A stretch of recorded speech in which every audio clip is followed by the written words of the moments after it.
Millions of frontline workers keep our economy running and are provided with the latest technology to do their jobs. But digital adoption, especially by frontline workers, is really hard. This is Frontline Innovators. We explore how to overcome challenges and achieve success when we empower our essential workers. I'm Justin Lake. And I'm Gene Signorini. Together, we speak with experts who are leading the way and driving digital transformation to the front line. This podcast is sponsored by Skillful, on a mission to help frontline workers learn and use the technology needed to succeed in their jobs. I'm super excited about today's episode. Today's guest is a creative problem solver with expertise in employee engagement and is a certified change management professional. He's currently the senior manager of organizational change management at Sony Pictures Entertainment. Please welcome Samvel Lazaryev. Hello, Samvel. Hello, Justin. Thank you. Thank you for having me on. Thank you so much for joining today. And we're going to start as we always do. I'd like to get your take on what you think is the biggest challenge you see facing the deskless workforce today. Sure, absolutely. I see it, Justin, sort of putting it in the context of what we've just been through, right? In terms of the pandemic, one of the biggest things that has happened is the Great Resignation, right? And so for me, the way I look at that is, from a challenge perspective, is how agile will the leadership and organizations be in terms of the takeaway from this Great Resignation, right? We've seen frontline workers impacted and leaving at scale, office work, desk workers as well, just across the spectrum, there's been this huge thing. So for me, there are numerous takeaways, right? We can have from a leadership perspective, from an organizational perspective, in terms of, well, why did that happen, right? What were those specific challenges that frontline workers were having that led them, in a pandemic of all things, to say, you know what, I'm kind of done, right? And so, for me, the way I look at it, it says a lot about what is happening with cultures and with organizations, so to me, one of the key things I think I've kind of seen in general through the years, and I think the Great Resignation kind of puts it in the forefront, and I'm sensitive to this a little bit because of my role. So a lot of times from an organizational leadership perspective, the ask of the employees is for them to be agile and to adapt to the changes that we're putting onto them, so to speak. But how, in terms of the reverse, from an organization perspective, in terms of leadership perspective, what's interesting to me is, as we come out of this Great Resignation in the pandemic, how agile will leadership be in understanding what led to this, and what are some fundamental changes that the leadership will do and organizations will do? How will cultures change and this kind of stuff? So I see that sort of leadership level agility as the biggest challenge, and specifically sort of tying that to the Great Resignation. What are the number of things that organizations will do to fundamentally change things, so you don't go back to the old ways again? Because clearly there was a message being sent from frontline workers and employees across the board of, there's a tremendous level of unhappiness, unfortunately, that leads people to make these kinds of big shifts at scale. Yeah, it's really interesting to hear you talk about leadership and perhaps their difficulty with dealing with agility, which is interesting because if you think about it, most of the corporate communications about agility is coming from leadership, right? And yes. So you're making me realize it's a bit perhaps hypocritical when we talk so much about from a corporate culture standpoint, wanting to lead businesses that can be more agile, that can be more flexible and nimble and deal with the marketplace, but perhaps internally we're not demonstrating that same agility. Is that essentially what you're pointing to? Yeah, absolutely. And it's never all or nothing, right? You're going to have leaders who do this in phenomenal ways and demonstrate that in phenomenal ways. But I think at the same time, there's a lot where that doesn't happen, right? And we've all seen that. And then to your point, in terms of demonstrating it, it can't be, do as I say and not as I do kind of thing in the real world, right? Because the fact is, employees are looking at leaders and seeing what are the behaviors that they're demonstrating, right? What is it that they're asking of us, and what is it that we see them doing from a behavior and practice perspective, et cetera. So that authenticity that you're touching on, it's so important. I mean, that can't be emphasized enough, right? The only way to have really a consistent, strong, sustainable culture is that there has to be authenticity. So the highest level leaders at the executive level, they have to demonstrate that. If they want agility way down the chain, there has to be some demonstration of agility at the very top. Otherwise, people disconnect very quickly once they realize that there's kind of some level of hypocrisy or something. And then it has to sort of happen even at all management levels, right? Because as you know, the most important especially is the direct supervisor. So that whatever the culture or the characteristics are that you want to sort of be embedded in your culture, it needs to start at the highest level and at all management levels, middle management, lower management level.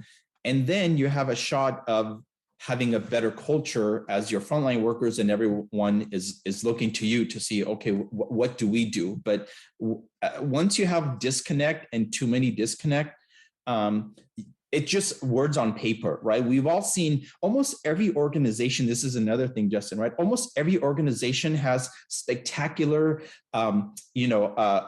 principles, right?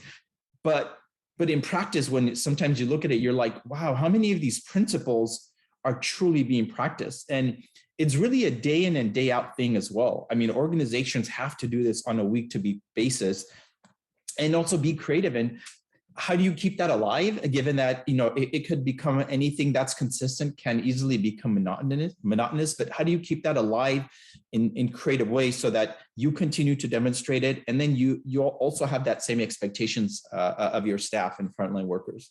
Yeah, you didn't use this word exactly, but when you talked about authenticity, a topic that has been discussed on the podcast several times before is trust. And I feel like those words are, they're not the same, but they're somewhat interchangeable, I think, in terms of their intent, right? There has to be trust established in the culture between the men and women on the front lines and all the leadership that are affecting their livelihood. Yeah, 100%. Expecting them to be able to absorb that change.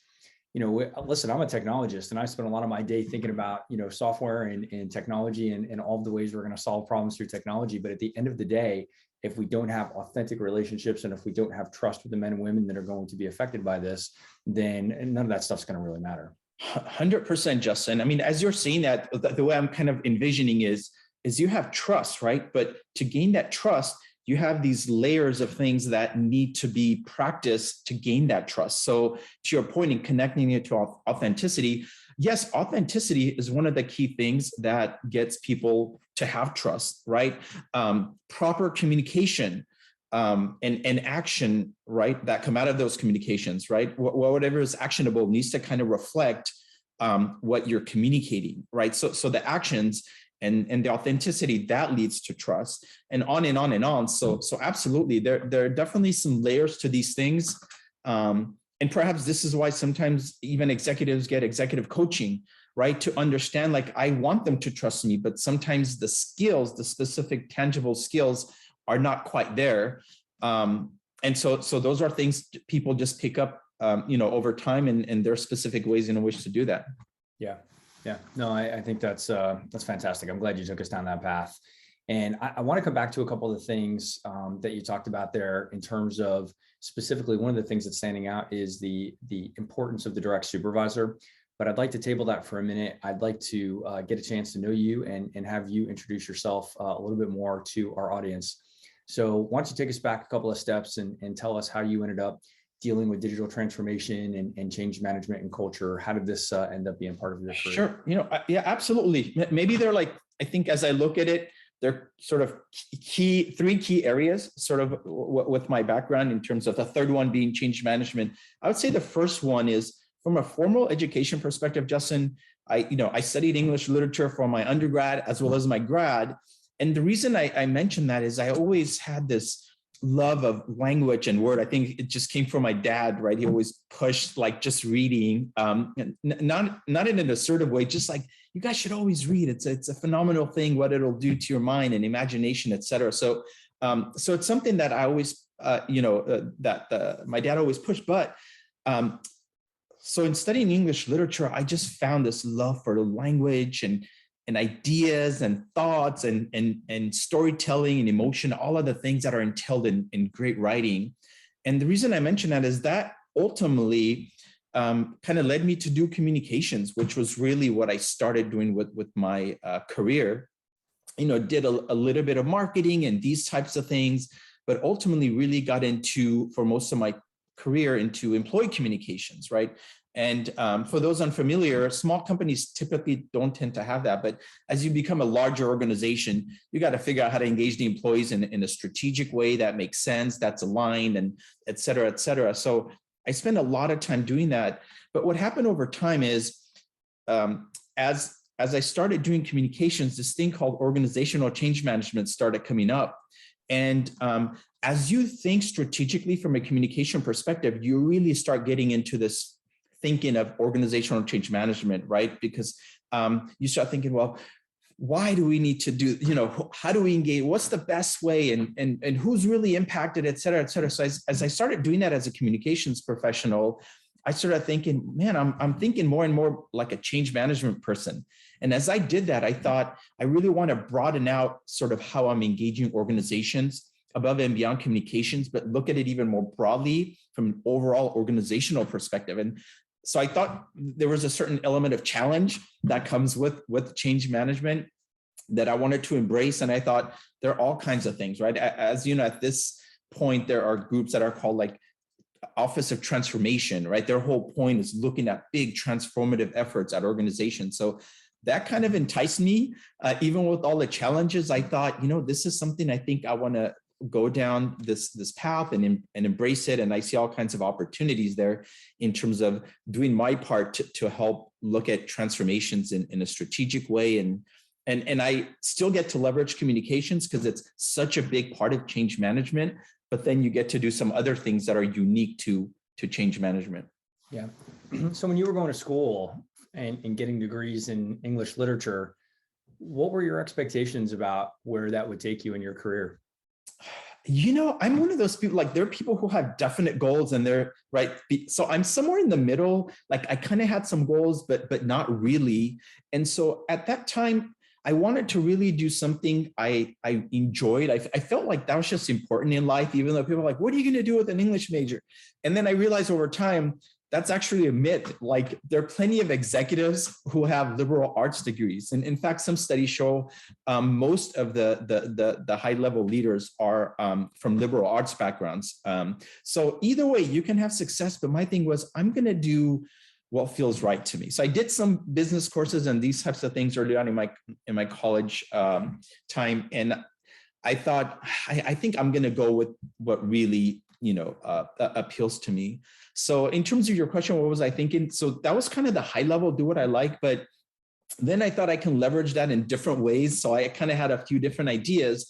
A couple of them one was reporting. I thought, I love storytelling, I love language, and really, even though people see the news as quote unquote the news, right? But really, when you talk to reporters, they see themselves as writers and storytellers, because before something airs on the radio or TV, it's written out, right? Everything. So I learned early on, I did some internships with some stations and found out early on, like if you want to do reporting, you're basically a writer. This is your number one thing. So you got to hone in on that writing skill. But for different reasons, I was like, I'm not sure if I want to chase people for story. Like I just kind of thought this is not my thing. Yeah. Then the second big thing I thought about, which is why I went to grad school, I thought, what if I could be a professor? Like I can live and breathe literature. This will be my life.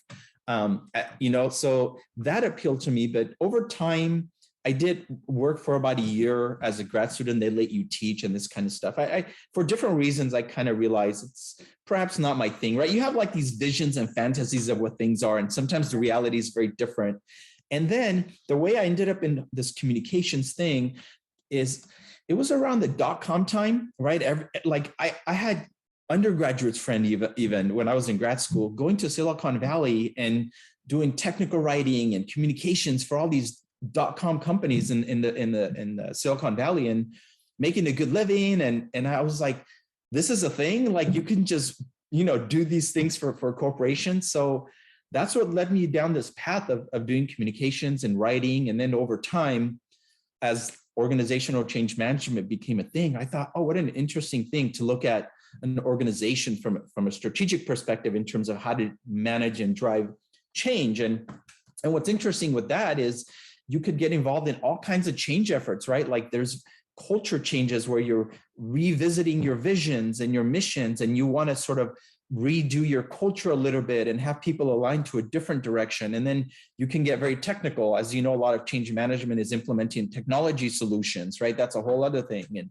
And usually it's a mix of things, right? You're kind of trying to do multiple change efforts at the same time. Yeah. So that's kind of where I'm at. Yeah. I think it's really interesting, actually, talking about the reporters and kind of the state of the news business today. It's really a shame because you're absolutely right. A reporter is essentially a writer and has to be a good interviewer. But so much of what we see in media today is really about the headlines so that we'll click on something. And that's not an indictment on the reporters themselves. It's just the nature of that business, which is really unfortunate, right? Yeah. I think it lowers the quality of the product that we all get because they're driven by getting us to click on a headline. So that's probably a whole tangent that we don't need to go down on Frontline Innovators, but it was interesting that you made that statement. And the other thing that it kind of struck me as I heard you describing that journey is the importance of communication in everything that we do. And I feel like I'm Captain Obvious on the show, right? I know some of the insights that I have. It's like, duh, of course that's important. But I think I'm not embarrassed to admit that I think I and maybe others overlook some of the basics. And I think it's really simple to solve this. I don't think it's easy. I think the difference is that this isn't a complicated formula to do a better job of communicating about major transformations, but I don't think that it's easy. We have to be deliberate and thoughtful about how we go about doing that. And if I've learned one thing over the 50 or so episodes that we've done on the show is that many of us and many of the companies that we've served and worked around have missed an opportunity to improve the outcomes from their digital transformation initiatives, not because the technology didn't work, not because the idea wasn't worth pursuing or investing in, but because it was just a poor, incomplete job of communicating about that change, the what, the why, the how, and how it's going to affect me and all the other people there. That's led to less success than would otherwise have been possible. Absolutely. I'd say a couple of things to that, Justin. There's someone I follow on social media, and one of the things he says is the soft skills are the hard skills, right? And I think that's what you're touching on. It may seem obvious, but the second thing I would say to that, why it's hard, it goes back to something I had mentioned before from a leadership perspective, which is consistency. And that's the hard part, right? I think even one time they had asked, Tiger Woods, what makes a great golfer, versus a good golfer, right? And I believe his answer was something to the effect of consistency, right? Not everyone, but a lot of people could have a good game, but can you do it over 5, 10, 15, 20 years, right? That's what makes greatness. So that's what I would say in response to your thing about, well, as a leader, some of these things, they may seem obvious, but in practice, they're not always executed. And that's the tough part, is consistency.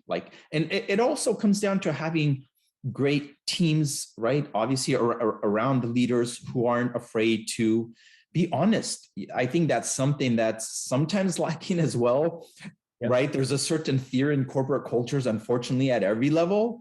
And I think that causes people sometimes not to be as authentic and transparent as they should be, even if sometimes you see this where literally one of the principles and values of an organization is transparency. And yet it doesn't happen because there's a certain fear factor that's put in place a lot of times. And I think, the more leaders could do to sort of, reduce that, I think that the better they'll have teams to be transparent, say, this communication isn't working, like, or, what's a smart way to help coach an executive, to better enable them to be successful in engaging with the staff. Yeah.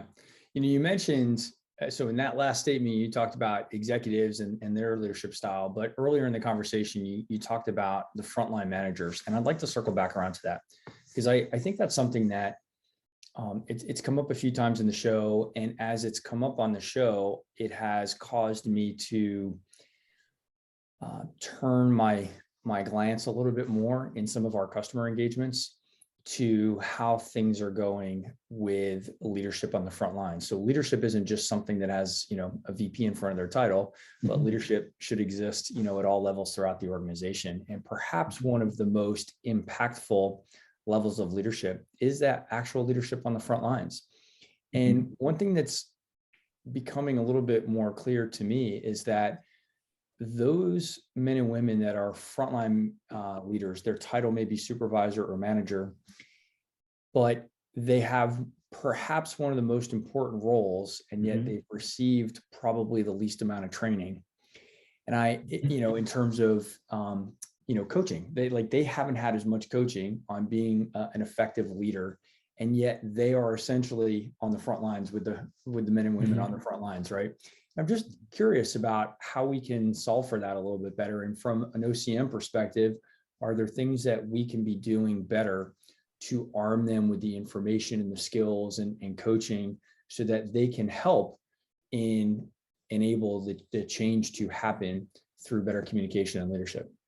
Yeah, absolutely. As you're seeing that, Justin, to me, the answer was in the question, right? Which was arm them with the right tools, right? And do that on a regular basis, right? I was saying consistency, it's probably not enough. Like every couple of years, send them to watch something online, like an HR video, right? I see this all the time. Like they send managers. So I think, part of it is, I would say more consistent coaching. This is something I rarely see, to be honest. Like those frontline supervisors could learn from the supervisors above them.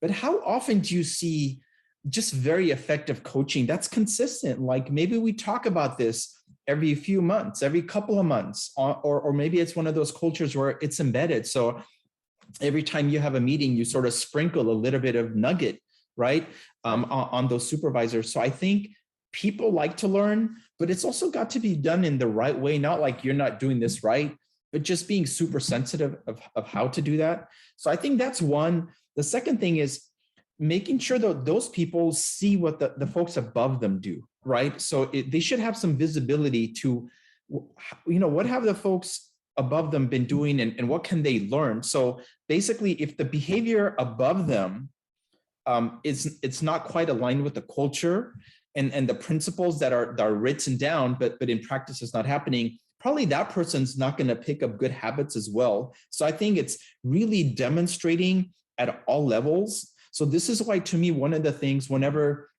I work with cultures and they're like, we want to do this, we want to do this. One thing I hone in on, and a lot of times it's not done very well, is specifically looking at the behaviors. What are the behaviors that you're expecting from all your leaders? And how can we demonstrate that? Because the key is everyone has to demonstrate that. And then if you demonstrate that as a leader at different levels, then the frontline workers will pick up on that as well. So so those are a few things I think you can put in, and it should never be sort of one-dimensional, right? Almost any change effort should be looked at sort of from a multi-pronged perspective. And so in that case, should you have some kind of formal programs with HR on how to engage and continuously engage and teach your managers? Yes. But then more than likely, that's probably going to be a once-a-year thing, which is not enough to me. So then what do you have from a weekly perspective? What are the behaviors that maybe they can mimic that they can see in other things? So let's define that. But then in practice, how do we put in behaviors and sort of demonstrate that on a regular basis? This is what's key. And I'll tell you, I was at an organization, just one example, where the CEO would talk about what he would see, on the campus in terms of people's behaviors. Whenever there would be a quarterly all hands, he would say, "This is what I saw happening," or someone else who saw the CEO doing something. Maybe another manager or a leader who's speaking at the all hands would say, "I saw the CEO doing this with this person on campus." So really showing these stories really helps out, right? So I think storytelling is another thing, like you can't underestimate. Are there stories that could be shared as one of the tactics to get people to understand how you guys are behaving, right? So there are multiple ways where you can demonstrate that, and you can't underestimate the power of storytelling. It really gets people to go, "Oh, this is Justin did this," right? Besides you just telling people, it's like someone saying, "You know what? I saw Justin do this with the client," or "I saw Justin do this with an employee," et cetera. Yeah. It's really interesting that you just talked about that. Something that was coming to my mind is this idea of, I don't know if a better phrase, but almost like bidirectional empathy, right? It's not just that people in other elements of the corporation need to be empathetic to the men and women on the front lines, but we need to help the men and women on the front lines have some empathy and greater understanding for what the other folks in the organization are doing as well. A lot of times when we ask them to change their behavior, it's because we're trying to get some better performance. We might be trying to track inventory better, or raise prices, or increase margins, or do some other things in the organization that they may not necessarily see and understand, and how the things that they do impacts everybody else in the organization. And I think even in a relatively small company like ours, we're starting this week. We have a monthly all hands, and we're starting this week to do an employee spotlight, where we're going to go around the entire team over the course of many months and have each person introduce their role, what they do, what value they bring to the customer. Because I found, even in a relatively small team of ours, with less than 20 people on our core team, there's still even some confusion about what each other's role is. So as that expands into hundreds or thousands of people in your organization, and a lot of the people that are listening that work in organizations with tens of thousands of people, I think understanding to the extent that's possible what the others in the organization are doing, and how the things that I do impacts them, and the things that they're doing impacts me, I think that's hugely important. Absolutely. It's so important what you guys are doing. So I applaud you for doing that, Justin. I think the other thing that does is kind of this unspoken thing, but it creates a next level of connectivity with the staff, right? Because you not only are you highlighting, which you're kind of reinforcing this idea, like, we care about you, and we want to hear about your successes or your challenges, or whatever the highlights are. But at the same time, those watching this individual are kind of getting a little bit of this connection, like, oh, I'm hearing XYZ person speak about XYZ, and just even the fact that they're being highlighted, right? There's something where I saw in one of the communications where different members of a project were highlighted, not just leadership. And the response with some of the folks who were on the project was like, "Oh my goodness, they're recognizing us." And it seems like a small thing, right? But the fact that they were highlighted in the communication and being thanked for their contribution, it was the biggest thing. So I think that's a great idea. And I would say the one thing I would say is think of different ways of changing it up as well. So it's not always very predictable in terms of the question you're asked this one particular, each employee, that right. There's some variety, but some level of consistency. And like I said, maybe if there's some storytelling, like maybe there's some niche you can have, like, can you tell us a story about XYZ? That way you give them a sort of a wide net in terms of what they want to do, but that you get them to say some story, which people typically connect very, very well to stories. Yeah, I agree, actually. And I was going to take us down that path. I wanted you to tell us some stories, perhaps, about a digital transformation initiative that you've been a part of. And I'd love for us to just dig into that as a bit of a case study. And again, you don't need to share any proper names with us of the people or the companies or anything, but I'd just love to hear, an example of perhaps a digital transformation when you feel that you had impact in, the outcome. And I'd love to just hear some of the best practices and maybe even some of the lessons learned from maybe some things that didn't go so well. So what comes to mind? Yeah, absolutely. I mean, I worked at a couple of healthcare organizations, and I think one of them, sort of, I have in mind where we did a fairly big transformation. In terms of what went well, we had more or less proper resourcing. So I think that's sometimes a challenge in change efforts. I think organizations tend to not recognize what it takes from a change management team perspective to deploy a proper change and transformative effort, right? So I think that's the one thing, that was done well. In terms of, the challenge, and there's a lot of good teamwork. We had both internal resources, outside resources as well. I think in terms of lessons learned, things that could be done better, I think some of the we could have had better resourcing internally. What happens when you bring in consultants, right? That knowledge goes away immediately because their focus, this is the one distinction, not just at this one particular organization. I've kind of seen this at other organizations. Consultants, their job is to deploy the change, right? But what I notice is very often they don't think about the culture. One, during it, they're not as mindful of the culture element of it as the full-time people. They're thinking implementation, right?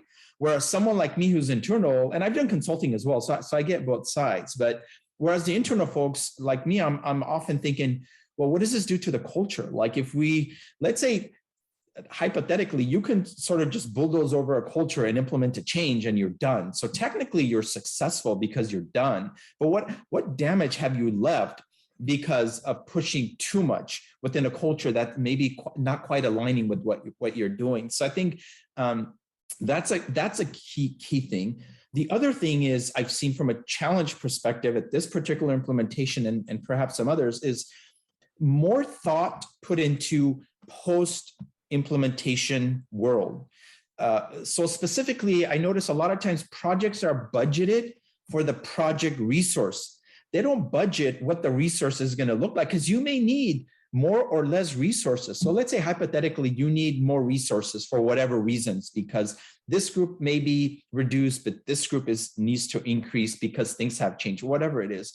But I've noticed a lot of times organizations, they budget for the project. It's like, well, are you working with the departments to budget for future changes and headcounts and practices and et cetera, et cetera? So I think that post go live world is something that I can't emphasize enough, because in the change management world, right, you're not successful unless you're able to sustain the change long-term, right? So we don't look at change management as the implementation phase exclusively. We say, okay, that's what happens there, but you're successful if this change is sustainable. And for me, I broaden that out. It's not just that particular change, but whatever culture you want to be sort of embedded or sustained post go live. Because a lot of times, Justin, it's not uncommon for there to be a little bit of, I don't want to say damage, but a little bit of damage done to cultures with big implementations. Yes. Because they're so big, the cost is so much, there's a certain level of intensity. You're bringing all these resources. A lot of times there are a lot of outside resources coming into internal resources. Sometimes the outside resources, the consultants, are telling the internal people what to do. That's not taken well all the time. I've been on that end of it as well, where I was told, do this, do that. I'm like, that does not align with our culture. Like, how can we do it better? So I basically had to fight to try to get our culture to be factored into this change effort, not just bulldozing over us and saying, you got to do it this way. It's like, because once the consultants leave, the managers are left, the full-time manager, the staff managers are left with the repercussions of, oh boy, we got to clean this up a little bit because that was quite intense, right? Big projects are intense. So there's almost an extra expectation leaders should have of themselves, which is, how do we maintain a good culture coming out of this intense implementation? I think one of the things that you just said, I think, is perhaps the most impactful thing to digital transformation initiatives that ultimately are less successful than they could have been. And that is the project mindset of digital transformation initiatives. These projects often are run by IT teams and the PMO. projects by definition have a start and an end, but the initiative or the spirit of the initiative should be indefinite. And so there's like this disconnect between what we're trying to do. We're trying to change the company. We're trying to transform how we interact with customers or our employees or our accounting system or whatever the case may be. And so that's a long-term vision that goes above and beyond any time-bound project plans, right? But the way we actually go about implementing those projects is by project, right? We've got a project charter, we've got a start date, we've got an end date, we've got resources that are assigned that roll off after the end of that project. And I think it damages the potential, I think it damages the initiative, period. But I also think it undermines the long-term value of what could otherwise be seen from that transformational initiative.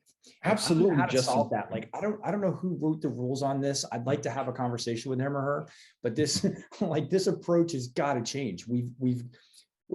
I'm very passionate about this topic because we deal with this in our business every day, where there's a disconnect between kind of even the funding mechanism of should this project be funded out of IT? Should it be funded out of quote unquote the business, right? Where is this ultimately going to be funded? And oftentimes the answer is different for the initial project than it is for the sustain or the ongoing, care and feeding of that initiative. Absolutely, so, Justin. It's broken. We got to figure out a better way to do that. It is, and what's interesting too, Justin, is if I agree with you 100%. And what's unfortunate is when you don't do, let's say, one project right, it actually hurts your future projects. Yes. And I've been on the receiving end of that, where I was tasked with leading a change effort on a particular project.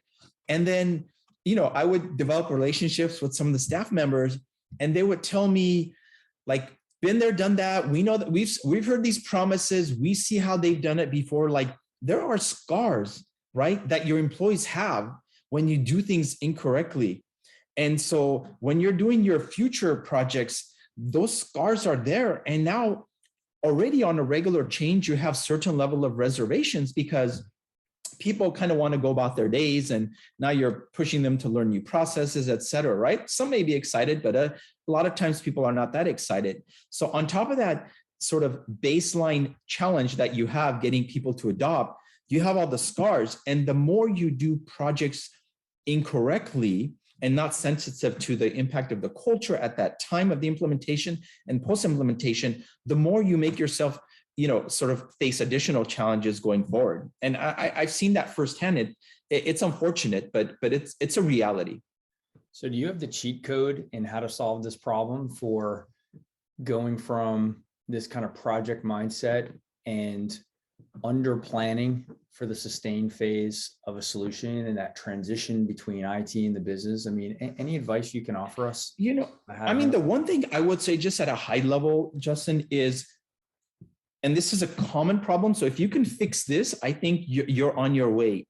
Get change management people involved early. So for example, typically someone like me as a change lead, I will be brought in once the project has been decided, the scope has been decided, it's been budgeted already, right? It's been budgeted. So I don't even have a chance to say, well, what about post go live? Like, have you thought about this? Have you thought about this? What about for the implementation? Are you resourced properly? You don't know how many times I've seen change management be resourced incorrectly. And then they're running around to try to see how much cushion there is in the budget during the project to see if there could be additional resources brought in. So if you can think about it, think about the change management effort like we're talking about. You seem very open to all of this, which is phenomenal, Justin. And that's a big thing as well, by the way. A lot of leaders, I think, don't quite understand the nuances, which you're getting because you're talking to a lot of people in this field with your podcast. But I think if that's addressed early on, so if you have clients, like making sure that's addressed early on. And so if you come in and everything is budgeted and the resources are determined, the org structure is set up, and you're like, help us implement this now. It's like, you know what? Now it's a challenge, because what if I thought you need 3 people or 4 people and you budgeted for half a resource, let's say, right? And people underestimate the effort, right? We touched on this earlier. They don't realize what robust effort training takes to do properly, or change management, or even communication. Sometimes you go, oh, like let's get one resource to communicate. Sometimes that's another thing people don't understand. Like for some people, communicating is, okay, now that we're a quarter through the project, we need to communicate, which is typically they think send an email. Whereas someone like me, I think, well, okay, so who are your stakeholders and what are the best ways to engage these different stakeholders? Well, email isn't good for all of these people. Like, let's say the frontline workers, what avenues do we have to engage them? What's the time factor so that we can bake in some kind of reinforcing messages? Like, there's so many things. So I think the answer to your question is somehow get embedded early, think about change management early, and then you're there, because obviously the nuances are going to vary so much at organizations. But I think if you have an OCM person, at least it will get you guys to think about some of these things and then go, okay, let's think about your stakeholders. Let's think about the proper channels. Let's think about post-go live, pre-go live, all of it. If we could broadcast this podcast from the rooftops, that would be the quote that we should be broadcasting to everyone, which is, don't wait until things have already gone awry. Don't wait until you're already backed up, or painted yourself into a corner. You should be engaging, either folks from the OCM team, or you should engage change management professionals internally, externally, to be helping to really, chart that path from the earliest phase in the project. And if you're not, I would say this to any business leaders who are listening to this, if you are not able to fund that strategic element of your project planning, you shouldn't do the project, because you're setting yourself up to either fail or at a minimum be less successful than your vision statement for your initiative would otherwise lead you Absolutely. I'll tell you, I was on a big implementation, Justin, where I was brought in initially, for a few months is what they budgeted, 3 to 6 months, come in, put together a toolkit, so to speak, the strategy, and then hand it to the client, and then they just take it from there. I ended up being on that project for 2 years through the implementation. What they didn't know is what it takes to do change management. And it wasn't as simple as tell us what to do and then we'll do it. I think they realized, no, we need someone to do it. And our people quite wouldn't know what to do, even if they had the toolkit, right? It's like giving someone a manual on how to fly a jet, right? And then saying, okay, you guys should be good to go. It's like, they haven't flown a jet. Like, a manual is not going to just get them to fly a jet, right? So there's a disconnect. Again, this is where I think part of it is just people don't know what they don't know. Right. So I think education, that's another sort of tool. Justin, you were talking about some of the list of tools. One of them is, people very often are open. Leadership is open to learning. So one of the things I do sometimes, if I realize the leadership doesn't know, I'll just kind of like put nuggets of knowledge out there and see if they can sort of start understanding what we're trying to do. And typically once they do, that's where, right, as the mind expands, then they say typically it doesn't close again, right? So once people understand, you're likely to get support. So that's one thing I would say is think of sort of the soft education, right? It doesn't have to be a formal education, but as you're talking to people, like, how can you share experiences and stories and get them to understand a little bit like why change management is what it is and why it's important? Yeah. Well, to the folks that are listening, you can share this podcast with some of your colleagues. And hopefully, I mean, this is really why we've brought Frontline Innovators together, to have this exact type of conversation where we can help share with others who may not have been able to make the case for making these proper investments on the front end, but to understand all of the downstream implications from kind of underinvesting on the front side of these projects.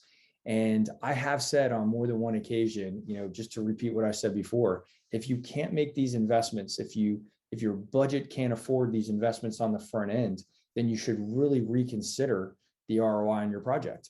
Because if you can't get enough return to make these proper investments up front, you're going to pay for it in one way or another. You're going to pay for it doing it right. You're going to pay for it many times over doing it wrong. And so this is the time before you embark on that project to really think through what that sustain is going to look like and how you're going to go on this journey to really ensure success. Absolutely. And Justin, another great tactic I was thinking as you were saying that is a simple tactic is just questions. Like, rather than telling them what to do, is asking, so how do you plan on, getting people engaged? It's like, hadn't thought about it. It's like, this is where the discussion's like, well, what if we bring in XYZ resourcing? well, have you thought about the post go live model and who will drive that and how that would look? It's like, right? I think asking questions is a nice small tactic to getting people to think about some of these things, so it doesn't feel forceful, but it moves the dialogue forward. I love that point. That's a great one. And so speaking of questions, we're already coming up out of time. So I have one more question that I'd like to ask you before we wrap up. What is the contribution to a project, to a company, to a team that you are most proud of over your career? Sure. Yeah. I think as a general rule, Justin, what I'm proud of is when I'm in it, I'm truly in it for the company and the project, right? Like sometimes there's a lot of, unfortunately, in the world, it's like, how do I protect myself and this kind of stuff? And for me, even if it means, I get the hit for whatever reason, I'm comfortable being transparent and saying, this is what should be done. This is what's in the best interest of this implementation, et cetera. So I always take pride in that. I truly want to do what's in the interest of the organization. And sometimes, depending on what it is, people just don't want to hear it because maybe it's not, being super sensitive or whatever. So that's what I would say. I'm most proud that I really look at the best interest, and not just the organization, but the people, right? I mean, I get, and going back to sort of where we started with this great resignation, even prior to the resignation, if you look at the statistics of how often people are looking for jobs, right? There's so much unhappiness, and there's so many things that are made more difficult than they need to be. So I just love even doing a little bit on my part to help minimize somebody's anxiety of a change. Or even one of the organizations where I would say I got close to the staff members so they can be transparent with me. And they shared with me, how frustrated they were with prior implementations. And of course, I would dig into what happened, right? So for them to be heard by me, and then for me to do my part to say, well, this is what I can do, this is what I can't do. Just be transparent, right? I'm one individual. I can have some influence, but I can't have influence over everything. Sometimes I can say, let's zig, and leadership still wants to zag, and that's their prerogative, right? But I just like doing my part in general at any organization to really honestly look at what's in the best interest of the employees, and then what's in the best interest of the organization. And I think I've done some of that, and sometimes they've listened, and sometimes they haven't. And usually, if you're not listening to change management and you haven't done something, you're probably going to regret it. And I've seen that as well. Right, because sometimes, unfortunately, in the corporate world, levels matter, right? So someone at a higher level may say, no, let's not do that. It's like, this guy's just a manager, right? And the voice is kind of smaller in some ways, but they don't see what I see, because I have this window from an OCM perspective. It's like, I see exactly what's going to happen. I'm trying to convey it. I know I'm just a manager maybe, but I'm trying to convey this. So I think it's important for leaders as well to truly listen. And if they don't agree, maybe there's a good dialogue about it. But anyway, that hopefully that answers the question. Well, and I think that it's a great way to kind of wrap this up and tie it up, which is going back to the beginning of communication and storytelling, authenticity. Those are all of the things that are required. And, making sure that change management isn't just a checkbox, added to a project plan, but that it actually becomes a part of the culture.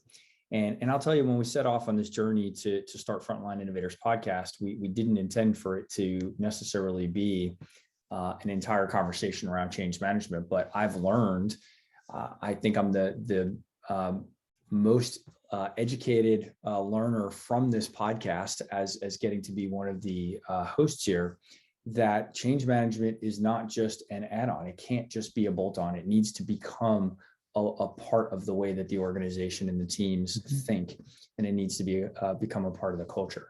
And so I will tell you, conversations like the one I've had today have helped me a lot.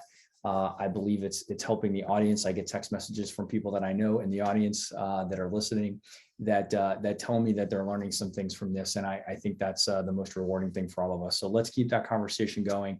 I do need to wrap the podcast up. We're a little bit beyond our time, but Samvel, thank you so very much for taking the time to visit with us today and to share some of your wisdom with our audience. Thank you as well, Justin. Thank you very much. Excellent. And to our audience, we do need to wrap it up there, but I hope you found this conversation as enjoyable as I have. If so, please share and rate the podcast. 5-star ratings help ensure that it gets promoted to other professionals like you that are out there innovating on the front lines. Reminder that this podcast is sponsored by Skillful, the mobile digital adoption platform for deskless and frontline workers. Visit the website at skillful.com. That's SKYLLFUL.com. And we're always looking for new guests on the show. So if you, the audience, or you, Samvel, know someone out there that's innovating on the front lines, we'd love to hear about it. Please reach out to me on LinkedIn and share your story or their story. We'd love to have them as a guest on the show. Thanks again, Samvel. It was great to meet you, and I appreciate you spending the time with us today.